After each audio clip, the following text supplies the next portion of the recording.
Бул мыйзам бизге керек, тартип керек. Бирок ошол эле учурда баардыгыбыз карап туруп, кээ бир жерлерин өзгөртүшүбүз керек да. Анткени баардыгын эле тыюу менен жакшы болбойт да. Мына мен бир окуяны айтып коеюн.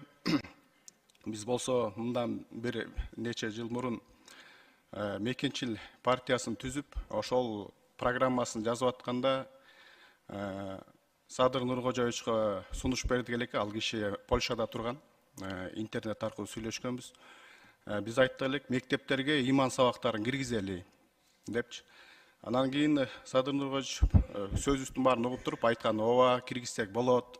Анткени мен да 2 кичинекей балам бар, азыр Польшада мектепте окуйт. Ошол мектепте окуп атканда акыркы класстарда христиан динин үйрөтүү сабактары бар деди да, официально. Алар эми өздөрүнүн христиан динин Польшада, Европада окутуп атса, эмне үчүн биз өзүбүздү ыйман сабагын мектепке киргизе албайбыз? Буну мен колдойм. Эгер бийликке келип кала турган болсок, бул программаны ишке ашырабыз деп туруп, өзүбүздүн партияга программа калыптар киргизгенбиз. Анан Алла Тааланын буйругу менен мына бийликке келди, элди кыдырып өзүнүн программасын айтып атканда айтып атты, мына биз мектептерге иман сабагын киргизебиз деп туруп. Анан кийин бир аз убакыт өттү, мектептерге иман сабагы кирбей эле тарых, диндердин тарыхы деген сабакка өзгөрүп кетти да. Бул деген баягы бийликке барып отурганда ошо тегерегине бир топ ар кандай бир сунуштарды берген адамдар бар да.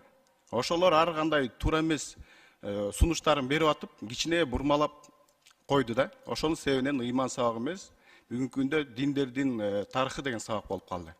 Эми мен дагы ушуну айтат элем, биздин президентибиз Садыр Нуркожоевичке ар кандай бир сунуштарды бурмалап берип атып, анан кийин башка жолго акырын түшүрүп алып турган эртеси күнү ал кишини жаманатты кылып койбогула да. Мен мисалы үчүн айтарым мынакей. Бул жерден бир аз мен сунуш берип кетейин. Но 6 статьясынын 7 пунктуначы. Бул жерде жазып турсуздар, үйлөрдү кыдырып, баракчаларды таратуу болбосун депчи. Мен буга кошулам, анткени силер айтып атасыңар, мынакей жанагы ислам дининде дагы ар кандай эме бөлүмдөр бар. Хизбут Тахрир деген. Анан кийин ошондой эле баптисттер бар, Ошолордун баракчалары муфтияттан баягы көзөмөлгө алынбастан элге таратылып атат.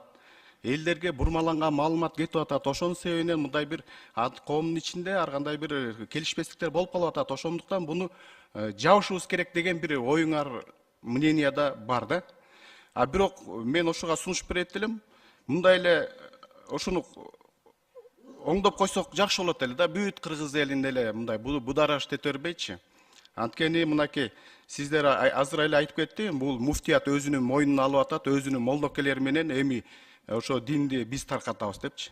Буга чейин тарката алган эмес, айылдарга кыдырган эмес, айылге кыдырган эмес, тарката деле албайт да. Биздин акыркы жылда, мына 20 жылда даават иши менен бүткүл адамдарга үйлөрүнө кыдырып сунуштар эле айтылды. Ал жерден эч ким мажбурлай албайт. Сунуш эле айтылат, келиңиз, мондай сөз болуп атат, кааласаңыз угуңуз деп. Анан кетип калат. Ошо миңдеген, миллиондогон адамдардын үйүн кыдырып атканда эч кандай бир кылмыш иши деле болгон жок да. Наоборот, жакшылыгы ушунчалык көп болду. Азыр бүгүнкү күндө жаштарыбыз массовый арак ичпей калды. Жаштарыбыз массовый тамекилерин чекпей, ата-энесине наоборот жакшы мамиле кылып калды да. Ушул диндин себебиненчи. Анткени Алла Таала мен динди силердин жакшы жашашыңыз үчүн жазаткам дейт. Бардык пайгамбарларга милдет кылып айтып атат. Барлык адамдарга айткыла, эскерткиле депчи. Эми келет келбейт, бул Алланын жоопкерчилиги. Бирок эскертиш биздин жоопкерчиликте экен да. Ошон үчүн пайгамбарыбыз Мухаммад саллаллаху алейхи вассалам акыркы хутбасында айтып кетип атат. Ай, урматтуулар, мына динди үйрөндүңөрбү? Эми үйрөнсөңөр башкаларга жеткиргиле. Ал пайгамбарыбыз айткан жок, муфтийлер, жолбосо алымдар, жолбосо бир мечиттин имамдары силер жеткиргиле деген жок да. Бардыгыбызга айтып жатат да. Башкаларга жеткиргиле, эскерткиле депчи. Анан ким келет, ким келбейт? Аны эч ким мажбурлай албайт. Ама Алланын иши экен. Биздин милдет жеткириш, айтыш. Ар бир үйгө барып, мындай эскертип коюш да. Ал келет келбейт, ал өзүнүн иши. Ошондуктан могу жерде өзгөртүп эле кылалы, баракчаларды таратпагыла. Баракча, китептин бардыгы муфтияттын көзөмөлү менен, муфтияттын уруксаты менен болсун. А эскертип коюш, айтып коюш, ушул кала берсе да. Анан баракчаларды запрет кылса, анда мен макулмун. Ушул мына 6 статьянын эле 7 беренесинен эле кичине эле өзгөртүү, жок кылгыла деп айтпайм. Өзгөртүү эле киргизип койсоңор, бардык кыргыз эли деле ыраазы болот эле да. Президентти дагы бир эртеси күнү элдин ичиндеги бир күйүр шыбырга калтырбайт элеңер да.